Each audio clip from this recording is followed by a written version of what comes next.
ایک یہودی نے آقا کو دیکھ لیا تھا، ایک یہودی بچے نے آقا کو دیکھ لیا تھا. اسے کیا ملا؟ ایک یہودی غیر مسلم بچہ ایک مرتبہ اس نے مدینۃ المنورہ میں کونین کے والی صلی اللہ علیہ وسلم کے حسین چہرے کو دیکھ لیا، آقا کے حسن کو دیکھ لیا، چہرہ والضحیٰ کو دیکھ لیا، آقا کی زلفوں کا اسیر ہو گیا، آقا کے پیار کو، آقا کے عشق کو، چہرہ والضحیٰ کو، چہرہ یار کو آئینے دل میں یوں اتار لیا، دل کے آئینے میں یوں اتار لیا کہ آقا کی عشق میں، آقا کی محبت میں ہر وقت روتا رہتا، گریہ زاری کرتا، آقا کو یاد کرتا. ماں باپ کا اکلوتا بیٹا تھا، ایک ہی بیٹا تھا، یہودی تھے ماں باپ اس کے، خود بھی یہودی تھا. ایک مرتبہ آقا کے حسن کو دیکھ لیا، اس کا سودا ہو گیا، بازار مصطفیٰ میں آقا کا دیوانہ ہو گیا، آقا کا عاشق ہو گیا. ماں باپ کو بتایا نہیں، ماں باپ کو اطلاع نہیں دی کہ میں حضور کا عاشق ہو گیا ہوں، حضور سے محبت کرتا ہوں. چپ کے گھر سے چھپ کر کسی بہانے، کبھی بکریاں چرانے کے بہانے مدینۃ المنورہ میں آقا کے حسن کو تلاش کیا کرتا، کبھی مسجد نبوی شریف کے دروازے سے چپ کے آقا کا حسین چہرہ دیکھ لیا کرتا تھا، آقا کے حسن کو دیکھتا، آقا کی عظمتوں کے ترانے الاپتا. ایک وقت گزر گیا، ایک مدت بیت گئی، آقا کا دیدار نہیں ہوا. تمنائے دیدار مصطفیٰ صلی اللہ علیہ وسلم میں بیمار ہو گیا، بیمار عشق مصطفیٰ ہو گیا. اس قدر بیمار ہوا کہ بستر علالت کو اپنا بچھونا بنا لیا. وہ بستر پر آ گیا، ماں باپ پریشان ہیں، حیران ہیں، اسے کیا ہوا، اچانک اسے کیا ہو گیا. بے شمار فزیشنز کو بلایا، اپنے وقت کے معالج حکیموں کو بلایا، اطباء کو بلایا، لیکن کسی کو پتہ نہ چلا اس کا مرض کیا ہے، اس کا مرض کیا ہے. کوئی ظاہری سمپٹمز نظر نہیں آ رہے، زخم نظر نہیں آ رہا، گویا زبان ہاتھ سے کہہ رہا ہے یہ زخم طیبہ ہے، یہ سب کو نہیں ملتا، کوشش نہ کرے کوئی اس زخم کو سینے کی. ماں باپ پریشان، رشتہ دار پریشان، عزیز و اقارب پریشان. اسے کیا ہو گیا، اچانک کیسے بیمار ہو گیا. بیماری شدت پکڑ گئی، اس قدر بیمار ہوا، ایسا بیمار ہوا کہ وہ شام بھی آ گئی جو اس کی زندگی کی آخری شام تھی. اب آواز اس کی بہت کمزور ہو چکی تھی، بہت پست ہو چکی تھی. چاہتا تھا کسی طرح مدینے والے کا دیدار کر لوں.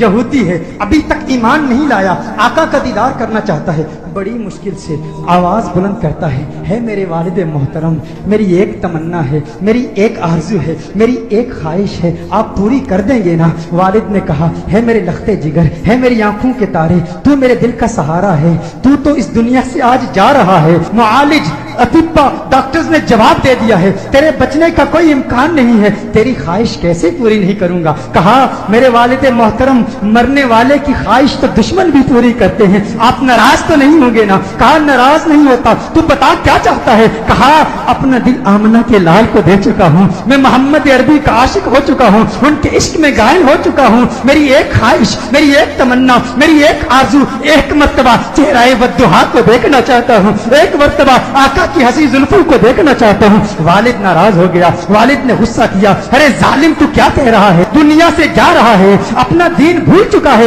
کیا کہہ رہا ہے؟ کہا، ہے والد محترم، آپ نے وعدہ کیا تھا نا، آپ نے کہا تھا میری آخری خواہش پوری کریں گے. والد نے کہا، میں نے وعدہ کیا تھا، تو میرا اکلوتا بیٹا ہے، تیری خواہش پوری کروں گا. آقا کی بارگاہ میں پیغام پہنچایا گیا، رسول اللہ صلی اللہ علیہ وسلم کی بارگاہ میں پیغام پہنچایا گیا. ایک یہودی ہے پر ہے آپ کا دیوانہ، آپ کا عاشق ہے. میرے آقا رحمت للعالمین ہیں، وہ ساری کائنات کے لیے رحمت ہیں، فقط مسلمانوں کے لیے رحمت نہیں، وہ ہر مذہب سے تعلق رکھنے والوں کے لیے رحمت ہیں، فقط انسانوں کے لیے رحمت نہیں، وہ تو نباتات کے لیے رحمت ہیں، وہ تو جمادات کے لیے رحمت ہیں، وہ تو شجرات کے لیے رحمت ہیں، وہ تو جنات و ملائکہ اور ساری کائنات کے لیے رحمت ہیں. میرے آقا کا انداز دل برانہ دیکھیے. میرے آقا نے صحابہ سے فرمایا، صحابہ اٹھو، ایک یہودی ہے پر مجھ سے پیار کرتا ہے، دنیا سے جا رہا ہے، آؤ اس کے پاس چلتے ہیں. میرے آقا یہودی بچے کے گھر میں چلے جاتے ہیں. وہ یہودی بچہ آقا کا انتظار کرتے کرتے اب اس کی آنکھیں بند ہو چکی تھی. والد اس کے قریب کھڑا تھا. والد نے کہا، ہے میرے لختے جگر، ہے میرے بیٹے، آنکھیں کھول، آنکھیں کھول، آنکھیں کھول، دیکھ تیرا پیار آ گیا ہے، دیکھ تیرا محبوب آ گیا ہے. ارے جس کے دیدار میں تو راتوں کو روتا رہتا تھا، آج دیکھ تیرا محبوب آ گیا ہے. اس کی جاتی ہوئی روح گویا اپنے محبوب महबूब का नाम सुन के लौट आई, आंखें खोलता है, आका का चेहरा देखता है, आका से अर्ज करता है, कहता है या रसूल अल्लाह सल्लल्लाहु अलैहि वसल्लम, आका आपका हसीन चेहरा देखने का ख्वाहिशमंद था, आज दीदार हो गया। एक तमन्ना, एक आरज़ू, या रसूल अल्लाह मेरे पास कोई नमाजें नहीं है, मेरे पास कोई रोजे नहीं है, कोई इबादत नहीं की, मुत्तकी नहीं हूँ, कुरान का कारी नहीं हूँ, कुछ भी नहीं है, फकत आपका प्यार है। या रसूल अल्लाह क्या मेरी निजात का इम्कान भी है, क्या मेरी निजात भी हो सकती है? या रसूल अल्लाह क्या मुझे भी मग़फ़िरत का परवाना मिल सकता है? आका ने इरशाद फरमाया, हाँ कलिमा तौहीद पढ़, मैं तेरी निजात की जमानत देता हूँ। वो आका के कदमों में गिर जाता है, आका के कदमों में गिर के कहता है, मंजिले कब्र से लेकर दुखूले जन्नत तक आपकी जमानत पर कलिमा पढ़ता हूँ। कलिमा तौहीद पढ़ता है, जान अल्लाह के सुपुर्द कर देता है। वालिद ने कहा, अब इसकी मैयत मुसलमानों की अमानत है, अहले इस्लाम की अमानत है, अब इसकी तजहीज़ और तकफीन की जिम्मेदारी आपकी है। जब जनाजा तैयार किया जाता है उस आशिक का, जब जनाजा तैयार किया जाता है उस दीवाने का, उस आशिक का जनाजा मदीनतुल मुनव्वरा की गलियों में घुमाया जाता है। हर तरफ उसी आशिक का चर्चा है, हर तरफ उसी आशिक के तज़किरे हैं। मदीनतुल मुनव्वरा के मुज़ाफ़ात से लोग जमा होते हैं उस आशिक का दीदार करने के लिए। अरे सुना है कोई यहूदी था, कोई यहूदी था, हुस्ने मुस्तफा ने उसे सहाबी बना दिया है।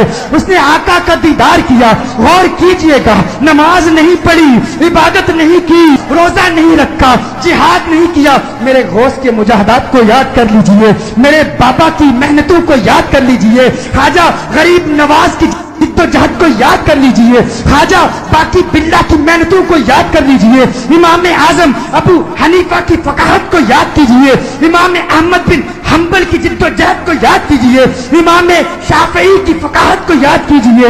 इमामों की फकाहत, हिम्मत, जिद्दोजहद, मुजाहदों, रियासतों को याद कीजिए। वो सब इस यहूदी का मुकाबला नहीं कर सकते जो पहले यहूदी था अब सहाबी हो गया है। ईमान की हालत में आका का दीदार किया। ये गौसे आजम से भी बड़ा है, ये ख्वाजा गरीब नवाज से भी बड़ा है। सब देखने के लिए आए हैं, दीदार करें उस सहाबी का जिसने फकत एक मर्तबा आका को देखा और ऐसे बुलंद बाला और फौ आला मकाम पर फाइज हो गया। अचानक उसके चेहरे पर से कफन उठाया जाता है। सहाबा ये मंजर देखकर हैरान हो जाते हैं कि उसके चेहरे से नूर की किरण निकलती है, आसमान की तरफ फैल जाती है। सारे हैरान हैं। वो सहाबी जो पहले यहूदी था, आका का दीदार किया, ईमान लाया, उसकी मैयत मुस्कुरा रही है, उसके चेहरे पर, लबों पर तबस्सुम नजर आ। सब हैरान हैं। एक अजीब और गरीब मंजर सहाबा ने देखा। सहाबा देख रहे हैं कि आका पांव के पंजों के बल चल रहे हैं, पंजों के बल चल रहे हैं, आका यूं चल रहे हैं। सहाबा अर्ज करते हैं, या रसूल अल्लाह सल्लल्लाहु अलैहि वसल्लम इसकी क्या हिकमत है? आका ने इरशाद फरमाया, आलमे बाला के फरिश्ते मेरे इस आशिक को देखने के लिए इस तादाद में आए हैं, इस कसरत से आए हैं। जमीन पर पांव रखने की जगह नहीं है, पंजों के बल चल रहा हूं। मेरे आका सल्लल्लाहु अलैहि वसल्लम उस आशिक को जन्नतुल बकी में ले जाते हैं, खुद अपने हाथों से उसे दफनाते हैं।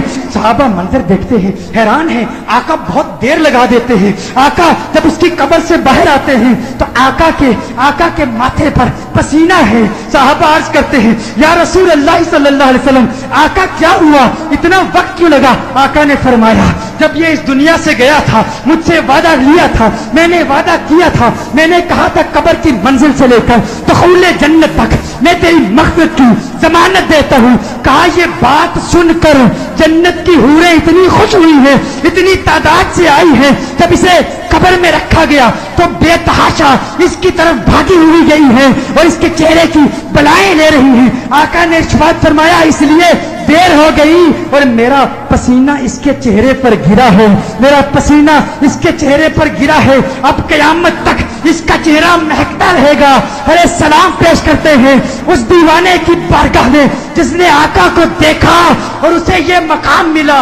वो आज भी वो कब्र में कह रहा होगा, ये नाज़ी अंदाज हमारे नहीं होते, झोली में अगर टुकड़े तुम्हारे नहीं होते, बेदाम ही बिक जाइए बाजारे नबी में, इस शान के सौदे में खसारे नहीं होते, मिलती ना अगर भीख हुजूर आपके दर से, इस ठाठ से मंगतों के गुजारे नहीं होते, इस ठाठ से मंग